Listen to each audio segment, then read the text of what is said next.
नमस्कार दोस्तों, आज मैं आपको भाई दूज की कहानी सुनाने जा रही हूँ। प्रेम से बोली दूज माता की जय हो, कार्तिक मास की जय हो। बहुत पुरानी बात है। एक गांव में एक बुढ़िया माई अपने दो बच्चों के साथ रहती थी। उनका एक बेटा और एक बेटी थी। बेटी की शादी हो चुकी थी। एक बार भाई दूज के दिन भाई अपने बहन के घर जाने का मन बनाया, परंतु माँ कहती है क्या करेगा तो उसके घर जाकर, वह तो बहुत झगड़ैल है, बेकार में झगड़ा करेगी। परंतु बेटा नहीं मानता है और बहन के घर चल पड़ता है। रास्ते में नदी पड़ती है और नदी का पानी उसको देखकर उफान मारती है, जैसे कि पानी उसे डुबो लेगी। तब भाई नदी से विनती करता है कि अभी तो मैं बहन के घर जा रहा हूँ, वापिस आने पर तुम मुझे डुबा लेना। नदी मान जाती है। कुछ आगे जाने पर उसे एक सांप मिलता है, वह डसने जाता है। तब भाई उससे भी प्रार्थना करता है कि मैं अपने बहन से मिलकर आऊंगा, तब तुम मुझे डस लेना। सांप भी बात मान जाता है। कुछ आगे जाने पर उसे एक शेर मिलता है। शेर बोलता है मैं तुम्हें खाऊंगा। तब भाई उससे भी प्रार्थना करता है। शेर भी मान गया। बहन के घर पहुंचते ही उसने अपने बहन को आवाज दिया। उस वक्त बहन सूत काट रही थी और उसी वक्त उसकी सूत का तार टूट जाता है। परंपरा यह थी कि किसी के इकलौते भाई की बहन की सूत की तार टूट जाए तो वह तार जुड़ने तक किसी से भी बात नहीं कर सकती है। अतः उसने अपने भाई के पुकार का कोई जवाब नहीं दिया। भाई फिर दूसरी बार आवाज दिया, परंतु बहन ने फिर से कुछ न बोला और सूत जोड़ने में लगी रही। भाई ने मन में सोचा कि माँ ठीक ही कह रही थी, मुझे यहाँ आना ही नहीं चाहिए था, यह तो शुरू से ही बहुत घमंडी है। भाई वापस जाने लगा, तभी बहन का सूत जुड़ गया और उसने अपने भाई को आवाज लगाई और ना बोलने का कारण भी बताया। फिर वह अपने भाई को भीतर ले गई और आदर सत्कार करने लगी। भाई को कई सालों बाद अपने घर देखकर उत्सुकतावश अपने पड़ोसन के घर गई और पूछने लगी यदि अपने प्राणों से भी प्रिय कोई मेहमान घर पर आ जाए तो उसका सत्कार कैसे करना चाहिए। पड़ोसन ने उसका मजाक उड़ाने के लिए कह दिया कि ऐसा करो, तेल का चौका लगाओ और घी में चावल पकाओ। भोली बहन पड़ोसन के मजाक को समझ न सकी और उसने वैसा ही किया। अब ना तो उसके तेल का चौका सूख रहा था और ना ही घी में चावल पक रहे थे। उधर भाई बोला बहन मुझे तो भूख लगी है, कुछ खाने को लाओ।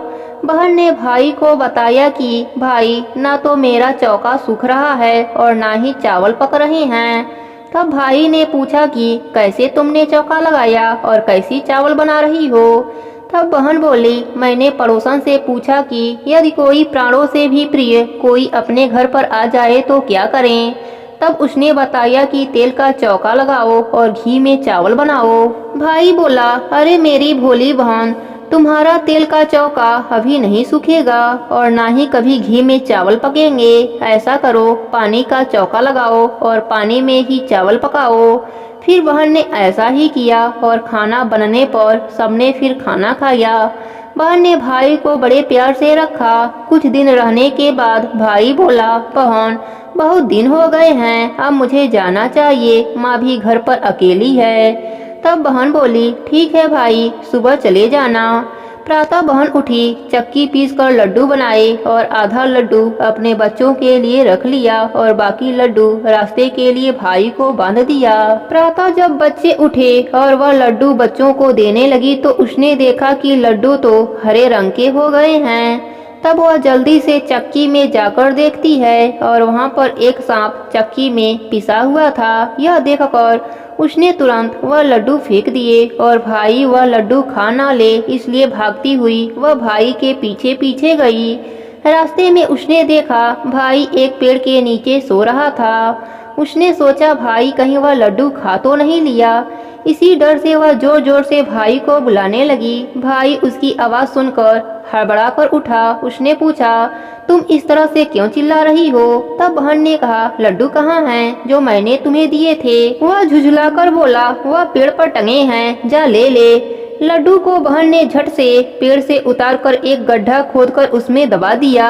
उसके बाद भाई को सारी बात बताई। भाई ने कहा बहन अभी तो तुमने मेरे प्राण बचा लिए, लेकिन रास्ते में 3 जगह और मेरी मौत खड़ी है। उससे मुझे कैसे बचाएगी? उसने अपने बहन को रास्ते की घटना, नदी, सांप और शेर की बात बताई।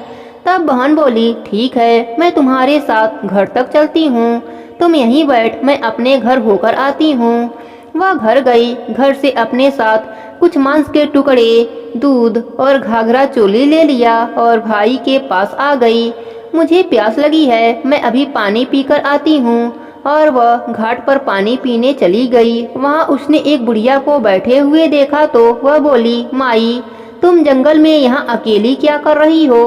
तब वह बुढ़िया बोली, मैं मिथुना हूँ, यहाँ मैं एक बहन की इकलौते भाई को सजा देने आई हूँ। तब बहन ने पूछा कि उस भाई ने ऐसा क्या अपराध किया है? तब बुढ़िया बोली, अपराध उसने नहीं, उसकी बहन ने किया है। उसने एक सांप को चक्की में पीस दिया है। तब बहन ने सोचा कि यह तो मेरे भाई को सजा देने की बात कर रही है, और उसने उस बुढ़िया से पूछा कि इस सजा से भाई कैसे मुक्त हो सकता है। तब वह बुढ़िया बोली, यदि वह बहन पागल बनकर अपने भाई को गालियां दे और उसे उसकी शादी होने तक हर आने वाले संकट से बचा लेगी, तब उस भाई का संकट टल जाएगा। उसने मन में सोचा कि कुछ भी हो जाए, मैं अपने भाई को बचाऊंगी, और जब तक उसकी शादी ना हो जाए तब तक मैं उसके साथ ही रहूंगी। और वह अपने भाई के साथ चल दी।